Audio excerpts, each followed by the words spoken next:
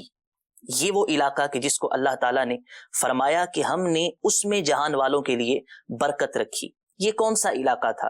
یاد رکھیے، حضرت ابراہیم علیہ الصلاۃ والسلام اور آپ کے بھتیجے حضرت لوط علیہ الصلاۃ والسلام اور حضرت ابراہیم علیہ الصلاۃ والسلام کی اہلیہ محترمہ حضرت سارہ رضی اللہ تعالی عنہا، انہوں نے ایک سفر شروع کیا تھا۔ عراق کے اندر مقیم تھے، عراق کا علاقہ تھا ار، یہاں پر آپ مقیم تھے، اور اسی علاقے کے بارے میں کہا جاتا ہے کہ نمرود نے آگ جلائی اور آپ کو شہید کرنے اور قتل کرنے کی کوشش کی، مگر اللہ تعالیٰ نے آپ کو سلامت رکھا، محفوظ رکھا، اور آپ صحیح سلامت آگ سے باہر تشریف لے آئے۔ جب آپ نے یہاں کے لوگوں کو سمجھایا اور وہ نہ مانے تو بالآخر آپ نے یہاں سے اپنے سفر کا آغاز کیا۔ قرآن مجید میں اللہ تعالیٰ نے آپ کے سفر کو بیان کیا۔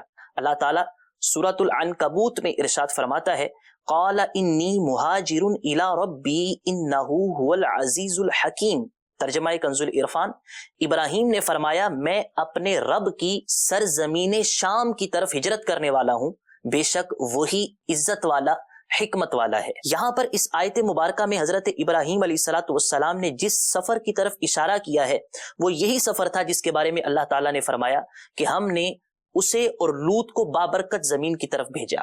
تو حضرت ابراہیم علیہ الصلاۃ والسلام اور حضرت لوط علی نبینا وعلیہ الصلاۃ والسلام اور حضرت سارہ نے اس سفر کا آغاز کیا، اور آپ عراق سے جس علاقے کی طرف تشریف لے کر گئے اور جسے بابرکت کہا گیا، یہ دو طرح کے علاقے ہیں جن کے بارے میں اقوال ملتے ہیں۔ پہلا یہ ہے کہ یہ علاقہ حران ہے۔ حران کا جو علاقہ ہے یہ علاقہ جنوبی ترکی کے اندر شام کی سرحد کے قریب ہے۔ حران آپ دنیا کے نقشے پر اگر آج بھی دیکھیے تو یہ حران کا علاقہ موجود ہے، اور یہ کہا جاتا ہے کہ حضرت ابراہیم علیہ الصلاۃ والسلام اس علاقے میں تشریف لائے تھے۔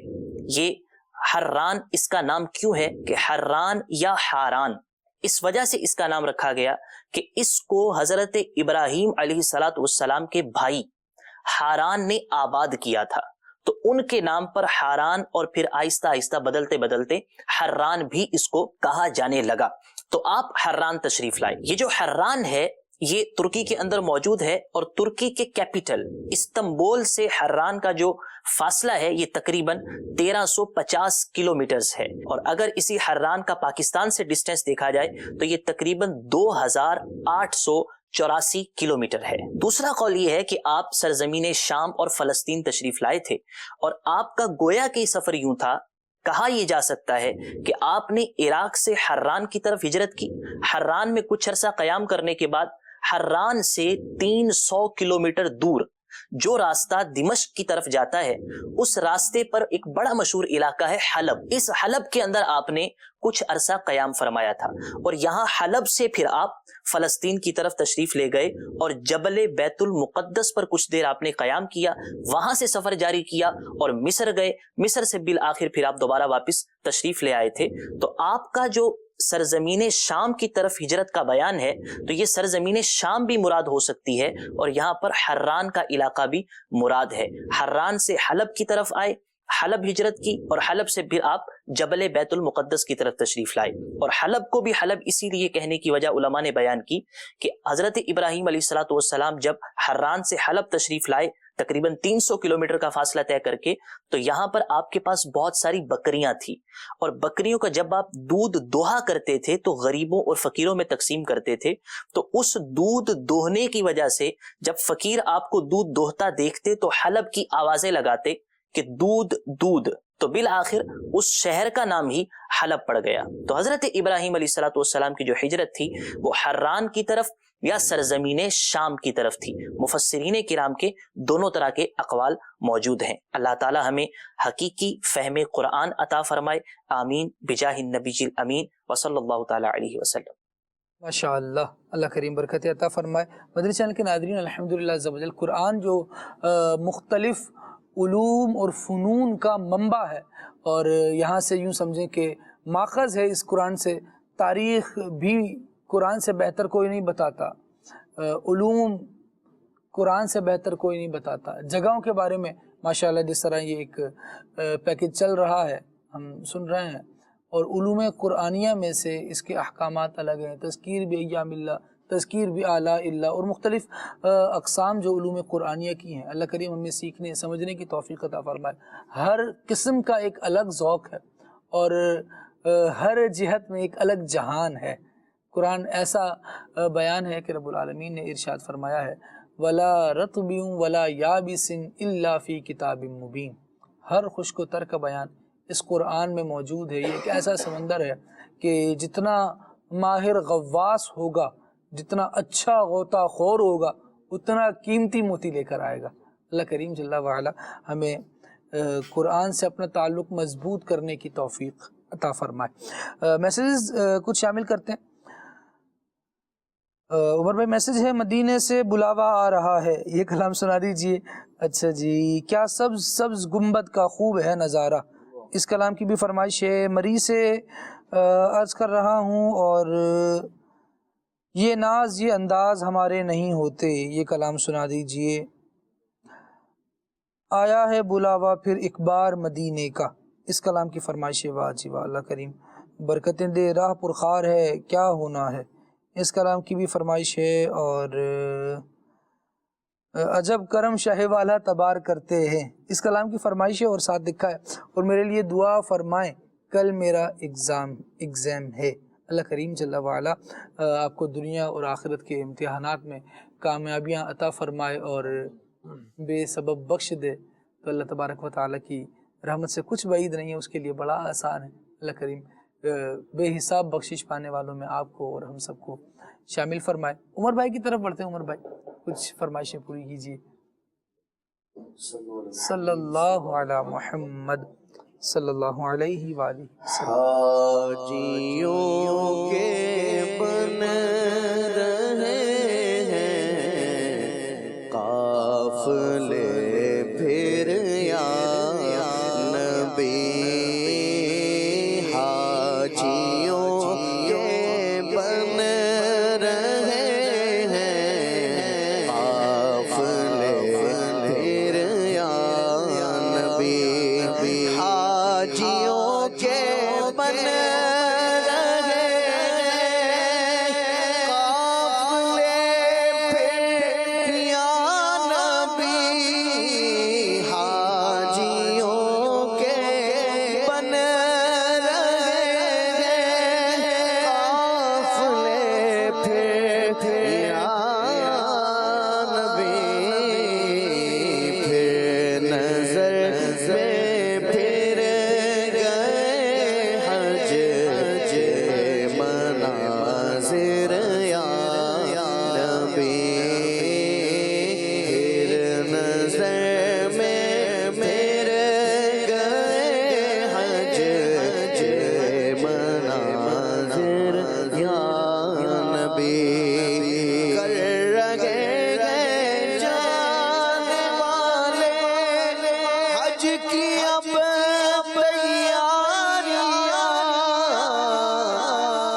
بلا لو تم بلانے پر ہو قادر یا نبی تم بلا لو تم بلا لو تم بلا لو تم بلا لو تم بلا لو تم بلانے پر قادر یا نبی آغا میرا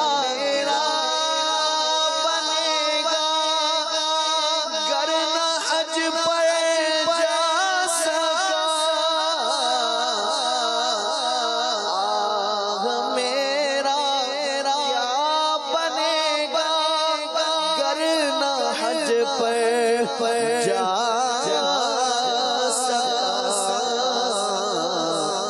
ہو کرم اتار پر ہو کرم بدکار پر ہو جائے حاضر یا نبی ہو کرم اتار پر ہو جائے حاضر یا نبی حاجیوں کے بن رہے ہیں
سر ہے بڑی سرکار میں پہنچے مقدر یاوری پر ہے حضور کا مقام سبحان اللہ سبحان اللہ. عمر بھی یہ کلام بھی سنا دیں اگر مدینے مجھ کو بلا لیں. مدینے مجھے کو بلا لے بہت اداس ہوں میں مدینے مجھے کو بلا لے بہت اداس ہوں میں مدینے مجھے کو بلا لے بہت اداس ہوں میں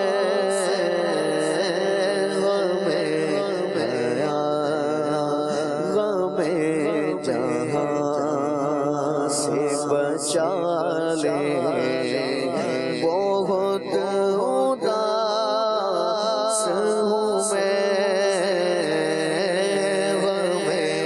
جہاں سے بچا لے بہت اداس ہوں میں اداسیوں نے میرے گھر پہ ڈیرا ڈالا ہے اداسیوں نے میرے گھر پہ ڈیرا ڈالا ہے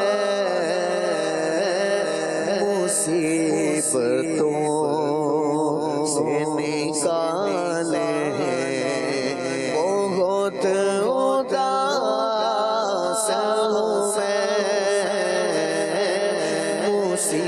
مصیبتوں سے نکالے بہت اداس ہوں میں کرم حضور ہو ایسا کہ سارا گھر آئے کرم حضور ہو ایسا کہ سارا گھر آئے حضور سب کو بلا لے بہت اداس ہوں میں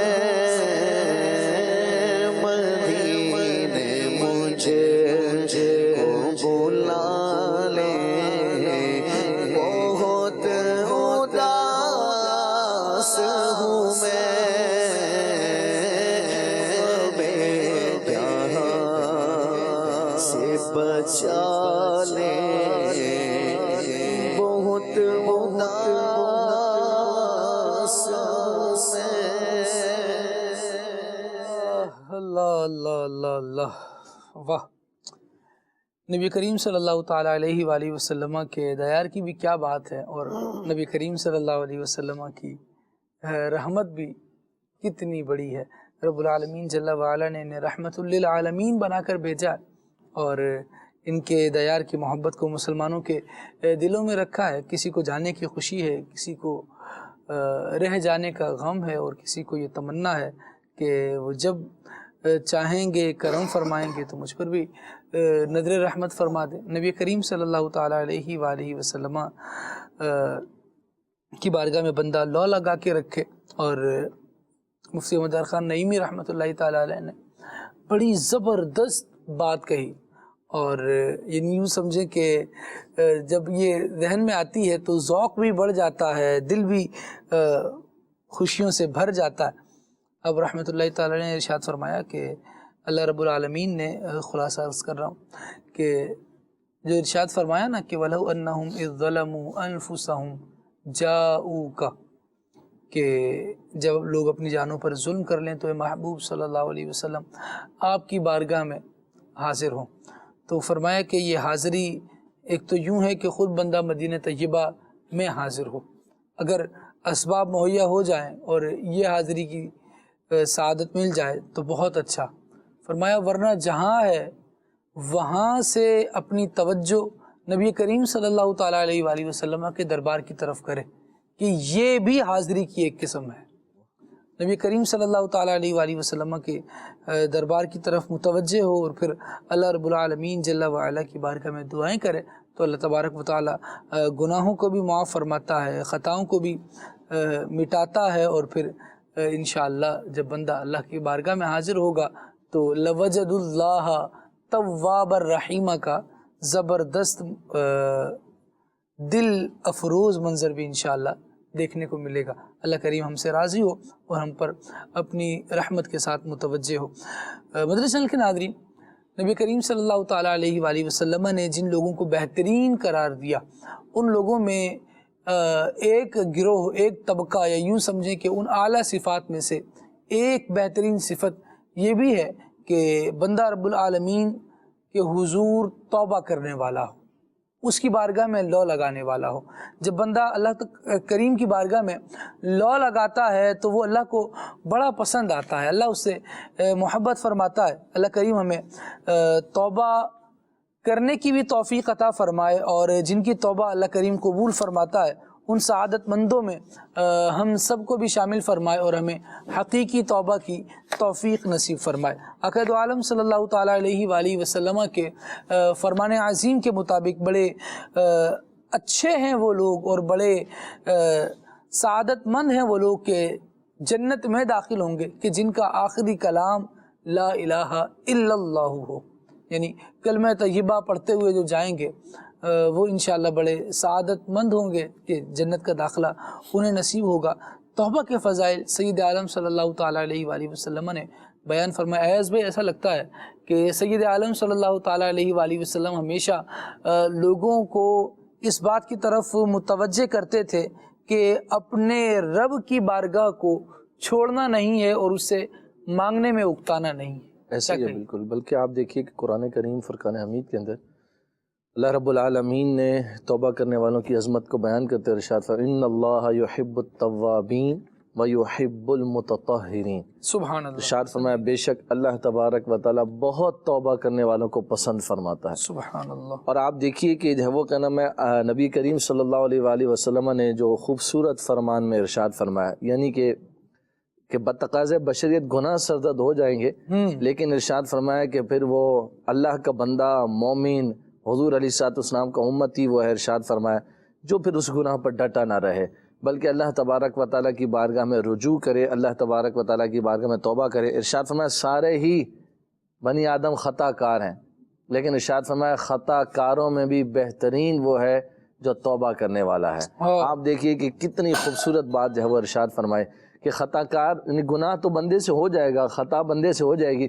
لیکن جو ہے وہ خطا کاروں میں بہترین وہ ہے پھر جو اس پر اصرار نہ کرے، اس پر ڈٹا نہ رہے، اس پر قائم نہ رہے، بلکہ اس پر ندامت کرتے ہوئے، شرمندگی کا اظہار کرتے ہوئے اللہ تبارک و تعالیٰ کی بارگاہ میں حاضر ہو جائے، توبہ کا در اختیار کر لے. تو فرمایا خیر الخطائین، فرمایا خطا کاروں میں بہترین وہ ہے فرمایا جو توبہ کرنے والا ہے. تو توبہ جو ہے وہ ایسی ایک نعمت ہے ہم ایمان والوں کے لیے کہ جب تک توبہ کا دروازہ بند نہیں ہوا اللہ تبارک و تعالیٰ نے ایک ایسا در رحمت ہمارے لیے کھول رکھا ہے کہ انسان جو ہے وہ کتنا ہی بڑا خطا کار ہو اگر وہ اس در سے آ جائے، اس دروازے سے آ جائے اللہ تبارک و تعالیٰ کی بارگاہ میں اور اس کے تقاضے پورے کر لے تو مالک کریم جو ہے وہ اس کی ساری خطاؤں کو معاف فرما دیتا ہے. اللہ سچی توبہ کی ہم سب کو جو ہے وہ توفیق عطا فرمائے. آمین آمین آمین. سید عالم صلی اللہ تعالیٰ علیہ وآلہ وسلم نے ارشاد فرمایا خیار امتی من دعا الی اللہ تعالی وحبب عبادہ الیہ، کہ میری امت میں بہترین وہ ہے کہ جو اللہ تبارک و تعالیٰ کی طرف بلائے، اس کی توحید کی طرف لوگوں کو بلائے اور اس راستے کی طرف دعوت دے. وحبب عبادہ الیہ، اور اللہ کے بندوں کو اللہ کا محبوب بنائے. اللہ کریم ہمیں اس بہترین وصف کو بھی اپنانے والا بنائے اور یہ وصف اپنانا چاہتے ہیں تو پھر میں عرض کروں گا کہ دعوت اسلامی کے دینی ماحول سے وابستہ ہو جائیں. یہاں الحمدللہ عز و جل نیکی کی دعوت دینے کا سلسلہ ہے، برائیوں سے روکنے کا سلسلہ ہے، اور یہی تو وہ وصف ہے کہ جو انبیاء کرام علیہم الصلاۃ والسلام کی سنت کریمہ رہا ہے. ہمیں بھی اللہ کریم یہ اپنانے کی توفیق عطا فرمائے اور اس کے حقوق کی ادائیگی کی بھی سعادت نصیب فرمائے. مدنی چینل کے ناظرین، سلسلے کا وقت اختتام پذیر ہوا. سلسلہ کرنے میں اگر کوئی غلطی کوتاہی ہو گئی، رب العالمین جل وعلا اپنے فضل و کرم سے اسے معاف فرمائے اور گزارشات اپنی بارگاہ میں قبول فرمائے. سبحانک اللہم و بحمدک اشہد ان لا الہ الا انت استغفرک و اتوب الیک. صلاۃ والسلام. یا نبی سلام علیکہ، یا رسول سلام علیکہ، یا حبیب سلام علیکہ، یا حبیب سلام علیکہ، صلوات اللہ علیکہ. مصطفیٰ خیر الورا ہو،